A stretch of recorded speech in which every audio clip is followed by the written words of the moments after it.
ഐക്യജനാധിപത്യ മുന്നണി മണലൂർ അസംബ്ലി നിയോജക കമ്മിറ്റി നേതൃത്വത്തിൽ മണലൂരിന് ഒരു മാനിഫെസ്റ്റോ അല്ലെങ്കിൽ അടുത്ത നിയമസഭാ തെരഞ്ഞെടുപ്പിന് മണലൂർ അസംബ്ലിക്ക് തനിയായി ഒരു മാനിഫെസ്റ്റോ തയ്യാറാക്കുന്ന വലിയൊരു പ്രവർത്തനത്തിന്റെ ഭാഗമായിട്ടാണ് ഇന്ന് നിങ്ങളെ കാണാൻ തീരുമാനിച്ചത്.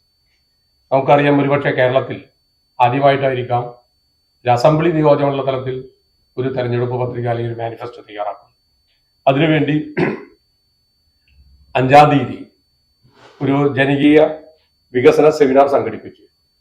ഈ മണലൂർ അസംബ്ലിക്കകത്ത് വരുന്ന ഈ ജനപ്രതിനിധികൾ, ഈ മേഖലയിലെ വൈദഗ്ധ്യമുള്ള ആളുകൾ, മറ്റു പൊതുപ്രവർത്തകർ കൂടി ഒരു സെമിനാർ സംഘടിപ്പിച്ചു. ആ സെമിനാറിൽ നിന്നും വരുന്ന നിർദ്ദേശങ്ങളെ ഈ മേഖലയിൽ തന്നെ ഡിപ്പാർട്ട്മെന്റിൽ വളരെ ഉയർന്ന തസ്തികകളിൽ ജോലി ചെയ്തിരുന്ന വൈദഗ്ധ്യമുള്ള ആളുകളെ കൂട്ടി നിർത്തി അതിന്റെ ഒരു മാനിഫെസ്റ്റോ രൂപത്തിലേക്ക് കൊണ്ടുവരികയാണ്. ഒരുപക്ഷെ നേരത്തെ ഞാൻ സൂചിപ്പിച്ചതുപോലെ ഇത്തരത്തിൽ പുതിയ മണലൂർ അസംബ്ലി നിയോജകമണ്ഡലം രൂപീകരിച്ചിട്ട് 15 വർഷം പൂർത്തീകരിക്കപ്പെടുകയാണ്. ഒരു സ്ഥായിയായ വികസനത്തിന് നാളിതുവരെയായിട്ടും അവിടെ ഒരു പദ്ധതിയോ ഒരു പ്രവർത്തനമോ ഉണ്ടാകാറില്ല. MLA ഫണ്ടോ അല്ലെങ്കിൽ കേന്ദ്ര സർക്കാരിന്റെയോ സംസ്ഥാന സർക്കാരിന്റെയോ ഫണ്ടുകൾ വരുന്നത് വിതരണം ചെയ്യുന്ന രീതിയിൽ ഒരു പ്രവർത്തനം നടക്കുന്ന അപ്പുറത്ത് ഒരു ശാശ്വതമായ വികസന പ്രക്രിയയ്ക്ക് നാളിതുവരെ നേതൃത്വം കൊടുക്കുന്നുണ്ടായിട്ടില്ല. അത്തരം ഒരു പ്രക്രിയയ്ക്ക് ഒരു മാനിഫെസ്റ്റോ തയ്യാറാക്കുന്ന ഒരു വികസന സെമിനാർ 5-ാം തീയതി പാവർട്ടി ജോളിവില്ല ഓഡിറ്റോറിയത്തിൽ സംഘടിപ്പിക്കുകയാണ്. ആ സെമിനാറിൽ നിന്ന് ഉരുത്തിരിഞ്ഞു വരുന്ന നിർദ്ദേശങ്ങളെ അത് പിന്നീട് ഐക്യജനാധിപത്യ മുന്നണിയുടെ മണലൂർ അസംബ്ലി മാനിഫെസ്റ്റോ ആക്കുകയും പിന്നീട് വരുന്ന ഐക്യജനാധിപത്യ മുന്നണി സംസ്ഥാന സർക്കാർ അത് ഈ മണലൂർ അസംബ്ലി നിയോജകമണ്ഡലത്തിൽ നിർവഹണം നടത്തി പ്രവർത്തനം നടത്താനുള്ള വലിയ ഉദ്ദേശത്തോടു കൂടിയാണ് ഈ സെമിനാറും ഈ മാനിഫെസ്റ്റോയും തയ്യാറാക്കുന്നത്. അതുമായി ബന്ധപ്പെടുത്തിയാണ് ഞങ്ങളത് കാണാൻ വന്നിരിക്കുന്നത്. ഇതുമായി ബന്ധപ്പെടുത്തി മറ്റെന്തെങ്കിലും ചോദിച്ചാൽ തുറന്നു പറയാം.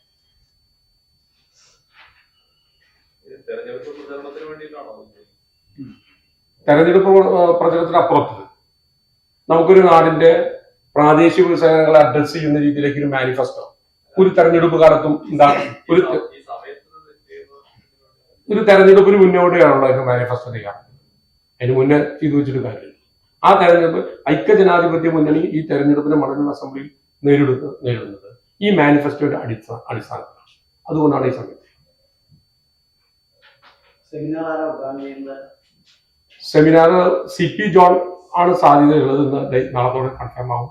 സെമിനാറിന് നേതൃത്വം കൊടുക്കുന്നത് കിരയുടെ മുൻകാല എക്സിക്യൂട്ടീവ് ഡയറക്ടർ ഡോക്ടർ PP ബാലൻ. ഇതിന്റെ പരിപ്രേക്ഷ്യം അവതരിപ്പിക്കുന്നത് നമുക്കെല്ലാം സുപരിചിതമായ MP സുരേന്ദ്രൻ സാർ അടക്കമുള്ള ആളുകളാണ്.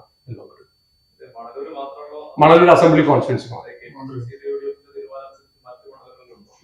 ഇല്ല, മറ്റ് KPCC സംസ്ഥാന UDF സംസ്ഥാന തലത്തിൽ തയ്യാറാക്കുന്നുണ്ട്.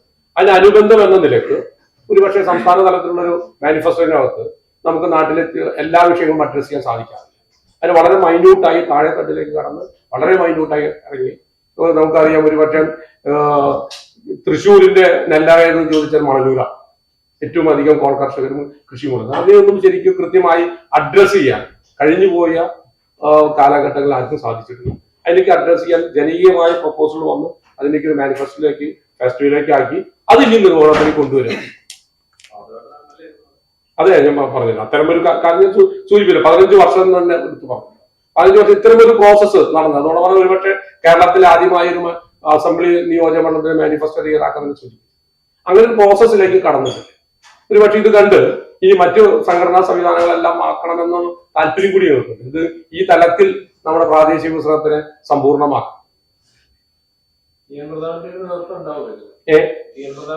സംഘടനാ ജോലിയുള്ള ആളാണ്, AICC സെക്രട്ടറിയാണ്, അദ്ദേഹത്തിന് ഇടപെടലുണ്ടാവും. പാർട്ടിക്കകത്ത് ഇത്തരം ഔദ്യോഗിക പ്രഖ്യാപനമൊന്നും വന്നിട്ടില്ല.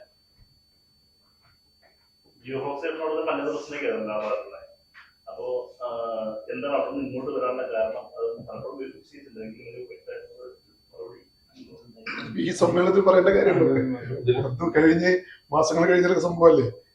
എന്തായാലും ഞാൻ വിശ്വസിക്കുന്ന ഒരു പ്രസ്ഥാനത്തിന്റെ കൂടെ എനിക്ക് താല്പര്യമുള്ള എന്റെ ആദ്യകാല പ്രസ്ഥാനത്തിന്റെ കൂടെ മടങ്ങി വരാൻ തീരുമാനിച്ചു. ഇതിന് മുമ്പ് നിങ്ങളുടെ അടുത്ത് പറഞ്ഞിട്ടുള്ളതാണ്.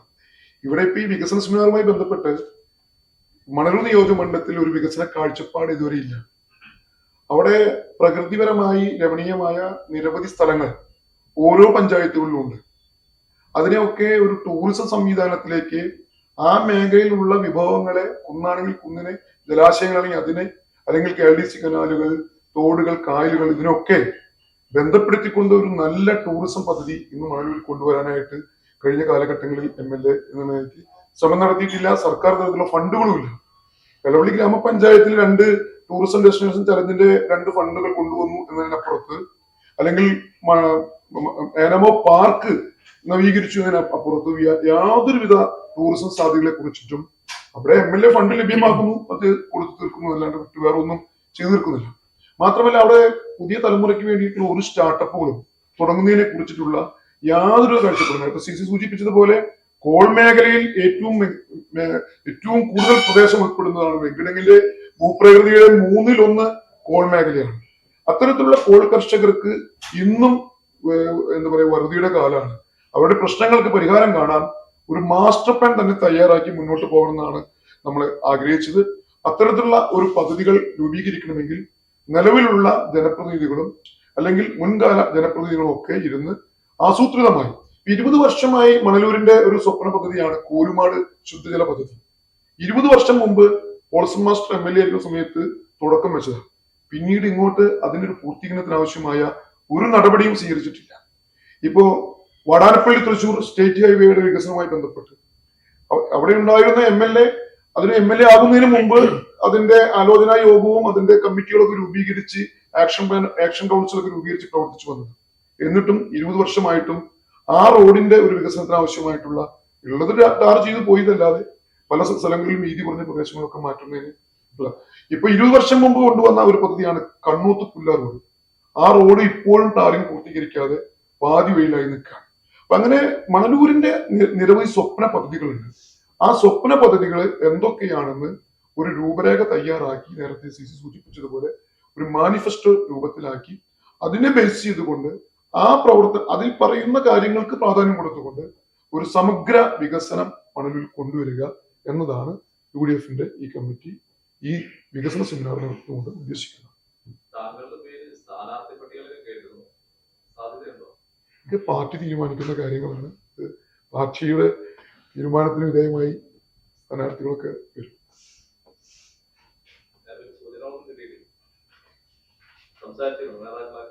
അതൊക്കെ പാർട്ടിയുടെ കയ്യിലുള്ള കാര്യങ്ങളാണ്. ഹൈക്കമാൻഡും അതുപോലെ ലിസ്റ്റും ഒക്കെ KPCCയും സ്ക്രീനിങ് കമ്മിറ്റിയും ഒക്കെ ഉള്ളതാണ്. പാർട്ടി തീരുമാനിക്കുന്ന രീതിയിൽ കാര്യങ്ങൾ മുന്നോട്ട് പോകും. ഞാനങ്ങനെ പ്രത്യേകിച്ച് താല്പര്യം പ്രകടിപ്പിച്ചിട്ടില്ലല്ലോ. പാർട്ടി ഇതെല്ലാം ഞാൻ സൂചിപ്പിച്ചില്ലേ. ഇതൊക്കെ സ്ക്രീനിങ് കമ്മിറ്റിയും അതുപോലെ തന്നെ അതിനുവേണ്ടി ചുമതലപ്പെടുത്തിയ KPCC അധ്യക്ഷനും പ്രതിപക്ഷ നേതാവും അതുപോലെ തന്നെ അതിന്റെ ഹൈക്കമാൻഡും ഒക്കെ കൂടി തീരുമാനിക്കുന്ന ലിസ്റ്റ് പുറത്തിറങ്ങും. അതി താമസിയാതെ തന്നെ ലിസ്റ്റ് പുറത്തിറങ്ങുന്നതാണ്. നിങ്ങളൊക്കെ വായിക്കുന്ന പോലെ കാണുന്ന പോലെ ഞാനും കാണുന്നുണ്ട്.